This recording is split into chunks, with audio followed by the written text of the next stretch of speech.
Today we're going to compare two different gaming controllers. We're going to compare an EasySMX wireless controller against an Amazon Basics wired controller. And I'm mainly going to be comparing these on the PC.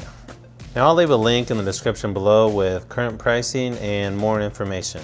So first up is the EasySMX Gamer's Choice. Apparently there is a red and blue version, and it looks like some website information, and it's just a nice simple black box. So let's go ahead and open it up and see what we've got.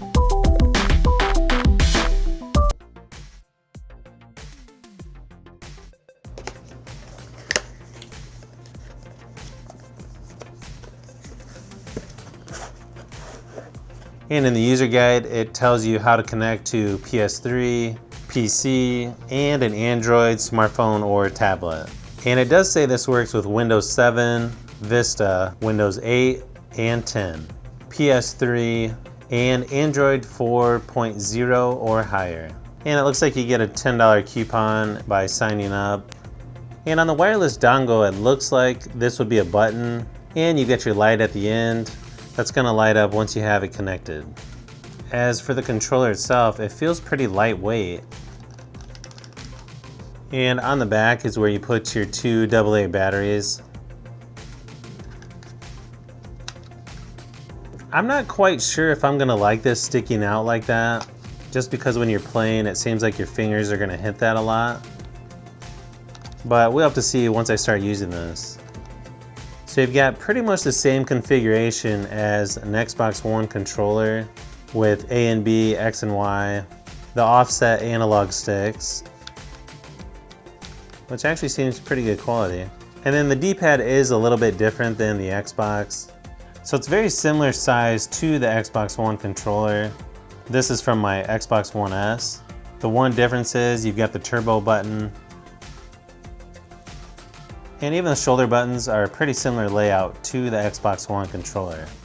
Then towards the top, you've got the back button, start button, your power button in the center. The other thing I notice is the top of the analog sticks are just a little bit flatter than the Xbox controller. And the rubber might not be quite as grippy as the Xbox One controller.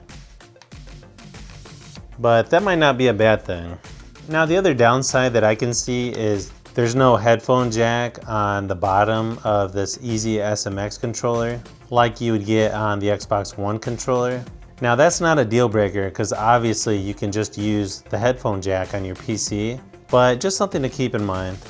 Next up is the Amazon Basics wired controller, and this says it's for the Xbox One, but it can also be used for the PC. So let's open it up and see what we've got.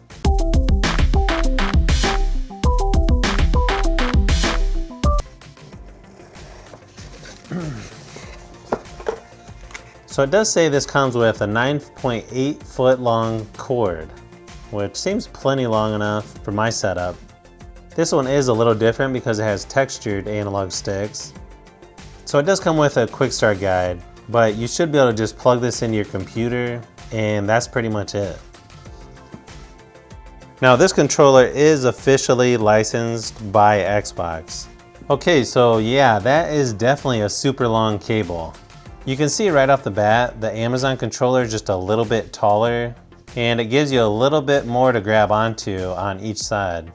One thing I do like, for something that's called Amazon Basics, this textured grip on the back looks and feels pretty good. So I'm definitely liking that. Now on the EasySMX, they give you these rubber grips on the sides. So we'll have to see which one I like better. And I can tell already the analog sticks look and feel almost identical to the Xbox One controller.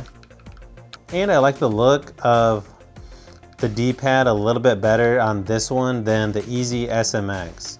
And you can see next to the Xbox One controller, again, the Amazon controller is a little bit taller.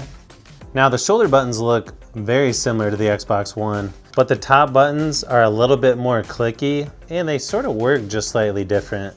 They function just a little bit more like trigger buttons versus a button you just push in and out. And your right and left trigger buttons feel pretty much identical to the Xbox. Considering you can't remove this cable, I consider that a negative. However, I do like that they add a headphone jack at the bottom of the controller. So I'm glad to see that on here. So I think the build quality on this one might be slightly better than the EasySMX, but it's not by a lot. So now the only thing left to do is hook these up, play some games, and find out which one's better.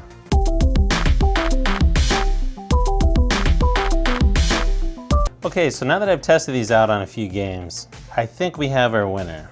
Probably one of the biggest things that I noticed right away is which one is more comfortable. And earlier when I was looking at the EasySMX, I was a little concerned about the battery pack on the back, and unfortunately I was right. As you can see while I'm playing, my fingers get sort of cramped up because they're hitting against that battery pack. So unless you have smaller hands, that could be an issue. One other thing I'd like to point out is I thought this would light up around this ring, but it doesn't do anything. The only one that does anything is the light on the end of the stick. So as far as connecting these to my computer, this one here came up as an Xbox 360 controller, and this one came up as an Xbox One controller. However, I had more issues with the EasySMX getting it to play with certain games. I sort of had to mess with the settings within the games and mess with the settings in Steam to get this one to work. The Amazon Basics controller, when I plugged that in, it started working almost immediately. So definitely the Amazon Basics controller is a lot more comfortable than the EasySMX. It's not quite as comfortable as the controller from Microsoft, but it's still pretty good. And when it comes to the EasySMX controller, there's really only two other things that sort of bothered me when I was using it. Is these top trigger buttons feel a little bit sharper than on the Amazon Basics or Xbox One controller. And once in a while in Rocket League, it felt like I couldn't turn sharp enough with this analog stick, but maybe it just needs calibrated. So one thing about the Amazon Basics controller is for some reason, and I don't know if this is just the controller I have, but you know during games when the controller vibrates, it's almost like the Amazon Basics controller doesn't know when to stop vibrating. So unfortunately, one thing I'd have to do is every time it would start vibrating and wouldn't stop, I'd have to hit the power button to get it to stop. And then it would be okay. The problem is, once it starts vibrating again, it would never stop. So I just had to turn the vibration off altogether in the settings, because otherwise this controller was unplayable. So if I didn't want to pay full price for an Xbox One controller, if I had to pick between these two controllers, I would pick the Amazon Basics Xbox One controller. Don't forget to subscribe and give a thumbs up if you haven't already. This is Brian from Fishbee Productions. Thanks for watching, and I'll see you on the next one.